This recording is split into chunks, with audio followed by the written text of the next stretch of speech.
Continuação da leitura do livro Efeito Sombra. Boas intenções não bastam. A mente moderna tem uma autoestima indignadamente alta.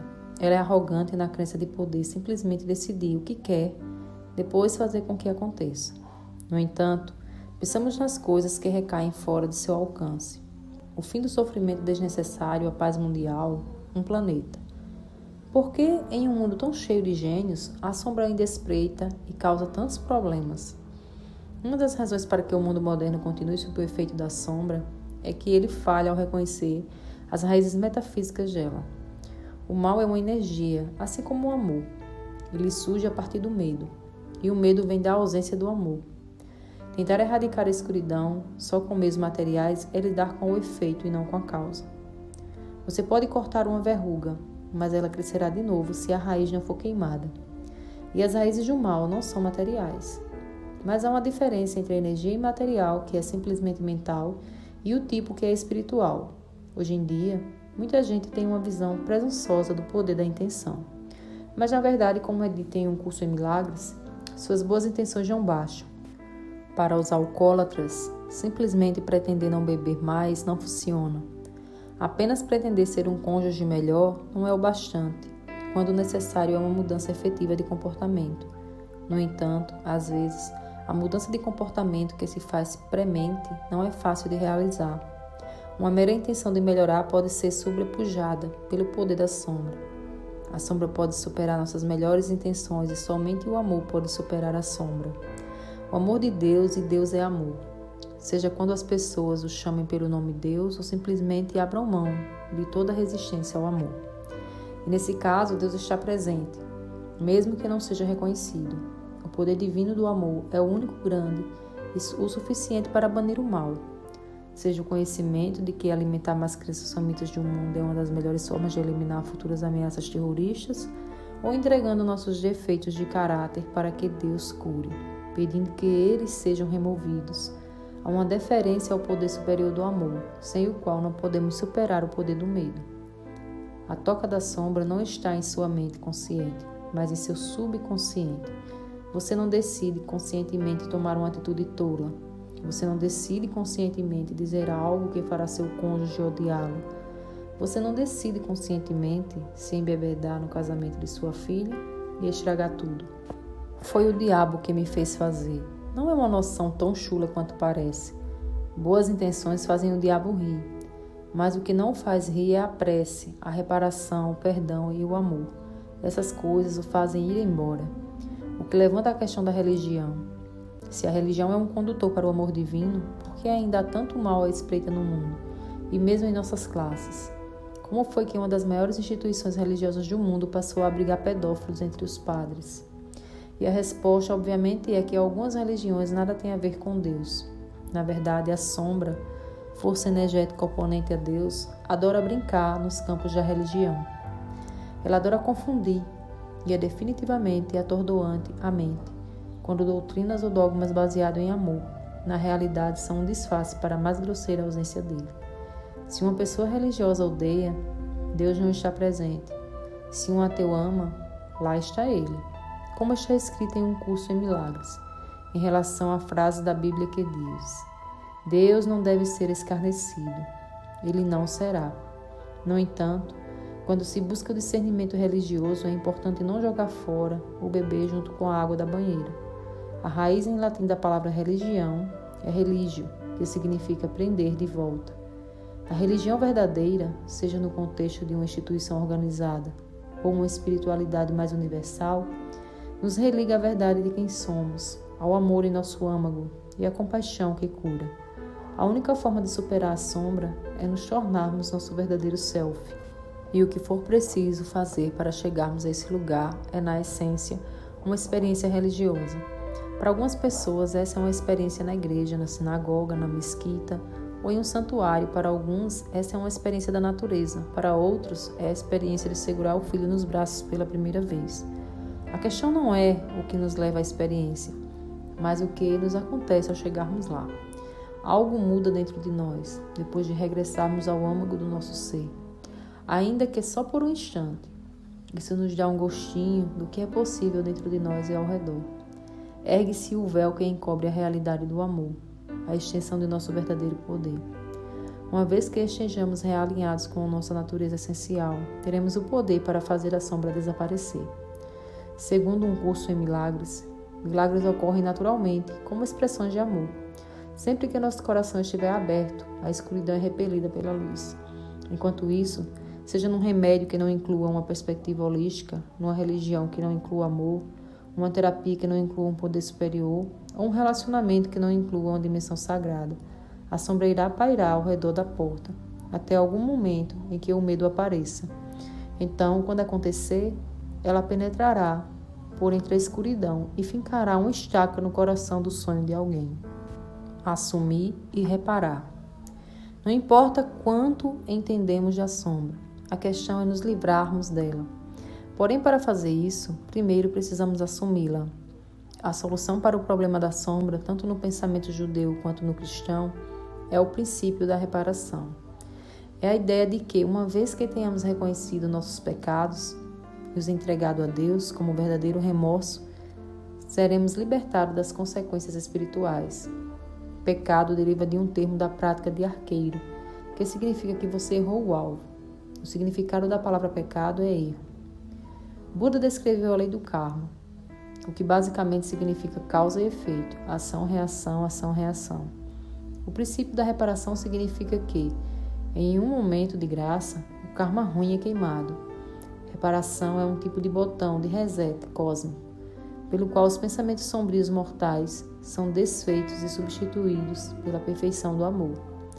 Na religião católica, a prática da confissão é uma experiência contínua de reparação, conforme os penitentes confessam seus pecados e pedem perdão a Deus. Na religião judaica, o dia da reparação, ou Yom Kippur, é o dia mais sagrado do ano. Nesse dia, os judeus admitem e pedem perdão por todos os pecados cometidos durante o ano. Eles pedem a Deus a chance de serem inscritos por outro ano no livro da vida. Nos alcoólicos anônimos, os dependentes são aconselhados a fazer um destemido inventário moral, admitindo seus defeitos de caráter e pedindo a Deus que os remova. Todos estes são exemplos de processos espirituais, pelos quais a sombra, quando trazida à luz, é transformada pelo poder de reparação. A reparação existe porque é necessária. Todos somos humanos, somos magoados e nos tornamos presas do lado sombrio da existência humana. Sim, todos nós caímos, mas não estamos sem os meios de levantar. No entanto, de modo a fazê-lo, precisamos nos comprometer com o poder que reconstrói nossas asas. Precisamos estar dispostos a trazer nossa escuridão para a luz e conscientemente entregá-la a Deus. Digamos que eu percebi que uma situação difícil em minha vida foi causada por um erro ou defeito do meu caráter. Talvez eu fosse controladora em um relacionamento e isso gerou um conflito com um amigo ou membro da família. A reparação me chama a reconhecer meu aspecto sombrio, nesse caso, minha natureza controladora, e pedir a Deus que eu remova. Como discutimos antes, não basta dizer está certo, eu não serei mais controlador. Essa é certamente uma boa resolução e pode conduzir ao longo caminho da correção do comportamento. Mas quando um traço é realmente um padrão de sua personalidade, uma faceta sombria que você usa e que de fato é você em seu pior ou quase pior, isso se tornou entranhado na matriz comportamental. Não basta apenas decidir ser diferente, porque a sombra já passou por cima dos poderes normais de tomada de decisão. Uma vez que a personalidade sombria já se dissolveu, seu lado cínico, invejoso, raivoso, a cura requer de você uma reparação. Que você assuma a responsabilidade pelos danos que já possa ter causado e peça a Deus que modifique seu coração. É essencial que olhemos profundamente para nossos pensamentos e ações, particularmente onde cometemos erros. Ao fazê-lo, estamos nos dirigindo não apenas à nossa sombra individual, mas também à coletiva. E a cura do mundo acabará emergindo não de nossa mudança nem por corrigirmos os outros, mas da vontade de mudar e corrigir a nós mesmos. Desde que todas as mentes estejam unidas, a habilidade de autocorreção tem influência corretiva no universo inteiro. De maneira muito real, é a única coisa que tem essa influência. Essa correção pode começar com um pequeno cutucão da consciência. A consciência é uma vergonha saudável, um desconforto temporário que não vem da sombra, mas da luz. Afinal, somente o sociopata é isento de qualquer remorso. Isso é parte do que nos torna humanos. Há algo em nós que sabe quando estamos errados. O processo de reparação envolve coragem, compaixão e honestidade com você mesmo. Eu levanto esse assunto. Percebo que é uma mágoa minha. Estou disposto a olhar para isso e disposto a mudar. Em uma situação difícil, é muito fácil jogar toda a culpa nos outros. Mas aquele que verdadeiramente busca diz: o que foi que eu fiz de errado? Qual foi a minha participação no desastre? Se não identificarmos onde somos desonestos, ásperos, impiedosos, desrespeitosos, gananciosos, dominadores, etc., então não podemos mudar aquilo. Se apenas reprimimos a sombra, tentando rejeitá-la, ela existe como uma fração desintegrada de nossa personalidade. E não temos poder sobre o que não examinamos. Seja o que for, aquilo agirá como um terrorista emocional, entranhado na psique, capaz de nos armar uma emboscada a qualquer hora.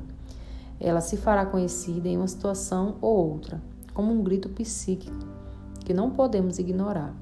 Essa é a forma brilhante da natureza nos forçar a ver algo, pois nada atrai tanto nossa atenção quanto passar por um desastre pessoal, sabendo que nós causamos aquilo. A sombra age como uma série de minas terrestres em sua personalidade. Você acha que está indo muito bem, você montou sua lista, sua organização, seu plano de negócio, sua vida financeira, que está tudo muito bem organizado e de repente faz algo que estraga tudo. Você mal pode acreditar. Ninguém vacilou, foi você que o fez. E você finalmente percebe que até lidar com essa parte de sua personalidade, provavelmente vai vacilar de novo. Uma vez perguntei a uma mulher: você está em um relacionamento agora? E ela disse: eu me detesto quando estou num relacionamento, prefiro não estar. Muita gente se identifica com isso. Dizemos a nós mesmos: nem quero sair, nem quero atrair um relacionamento ou uma oportunidade de negócios, nem coisa nenhuma, até que eu tenha curado essa minha parte, que certamente vai sabotar o que vier a acontecer. É preciso coragem para olhar profundamente para si mesmo, mas até que o façamos, não podemos ter liberdade nem paz reais. Por isso, queremos ser cautelosos para não enfatizar demais uma viagem fácil e rápida rumo à felicidade. A iluminação nos traz alegria, mas não imediatamente. Primeiro, precisamos enfrentar a mágoa que está diante dela. Precisamos dedicar um tempo para refletir sobre nossas disfunções, nossas sombras, porque a menos que as observemos, elas permanecerão no mesmo lugar. Mas isso pode ser difícil. Saramos através de um processo do tipo desintoxicante e às vezes temos de passar por sentimentos difíceis que surgem para ser revistos. Algo emerge da sombra de nossa mente subconsciente, dando-nos a chance de ver isso claramente. E ficamos horrorizados em pensar que somos assim. Mas não somos deixados nesse lugar sem a ajuda do iluminador. Se assim escolhermos, podemos entregar a escuridão e pedir que ela seja curada. Deus não vai tirar aquilo que não lhe entregarmos conscientemente, pois fazê-lo seria uma violação do livre-arbítrio. Mas o que realmente entregamos e procedemos à reparação é transformado.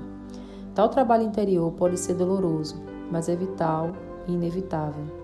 A dor emocional é importante da mesma maneira que a dor física. Se você quebrasse uma perna e não doesse, como saberia que precisaria ser engessada? A dor física é a forma que o corpo tem de dizer: olhe isso, cuide disso, atenção com isso. E com a dor psíquica é a mesma coisa. Às vezes precisamos dizer: preciso cuidar dessa dor. Por que ela está aí? O que essa situação está tentando me dizer? Que parte de mim eu preciso tratar? Se você vai ao médico com o joelho machucado, o médico não dirá: bem, vamos olhar esse cotovelo. Com Deus é a mesma coisa. O ferimento precisa ser visto. E o médico, tanto o humano quanto o divino, não está ali para julgá-lo, mas para curá-lo. Frequentemente, tememos dar uma boa olhada para a sombra, porque queremos evitar a vergonha e o constrangimento que pode vir ao admitir nossos erros. Achamos que, se olharmos profundamente para nós mesmos, ficaremos expostos demais. Não queremos olhar para a própria sombra porque tememos aquilo que podemos ver. Mas a única coisa que realmente devemos temer é não olhá-la, pois a nossa negação da sombra é exatamente o que a alimenta. Em princípio você diz: eu não quero olhar para isso, porque me detesto. Mas depois completa: não, eu tenho que olhar para isso, pois de outra forma não tenho como entregar isso a Deus. Quando fizer algo maravilhoso vai lhe acontecer. Um dia vi algo em mim que vinha evitando por ser doloroso demais. Mas quando olhei, tive uma surpresa inesperada. Em vez de sentir aversão própria, fui inundada por uma compaixão por mim mesma, porque percebi quanta dor tive que passar para desenvolver aquele mecanismo. Todos somos sagrados. No entanto, o problema é que nossas cicatrizes não se mostram assim aos olhos de outras pessoas. Em vez disso, elas se mostram como defeitos de caráter. Se uma criança de 3 anos já está berrando e chorando, é provável que digamos: "Oh, coitadinha, ela está cansada." Mas quando você é uma pessoa de 40 anos chorando e berrando, mesmo que sua dor esteja diretamente relacionada ao trauma da época dos 3 anos de idade, as pessoas não dirão: "Nossa, ele está tão cansado." Dirão: "Ele é horrível." Seus defeitos de caráter não dizem respeito a você ser mau, mas sim a estar ferido. Não importa quem ou o que causou o ferimento, agora ele é seu e você é responsável por ele. Nem importa onde arranjou seus defeitos de caráter, agora eles são seus. Você não pode viver com uma placa no pescoço onde esteja escrito: "Não é culpa minha. Meus pais eram difíceis." Sua única forma de sair desse enigma é assumir total responsabilidade por esses defeitos.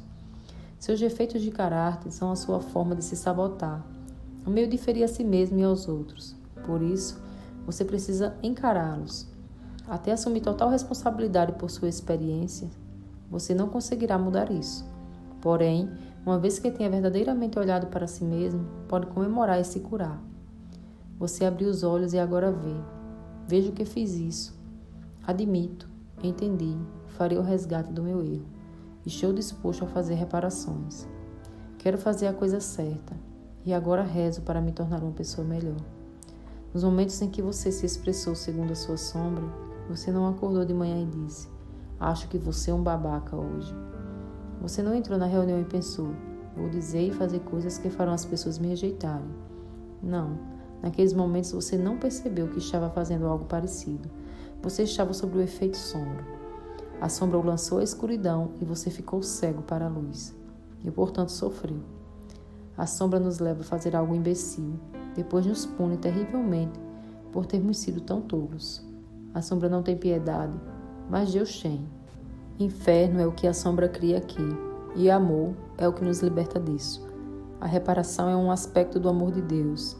Ao fazer reparações, somos libertados dos padrões de disfunção e da trajetória de acontecimentos que eles geraram. Esse é o milagre da transformação pessoal.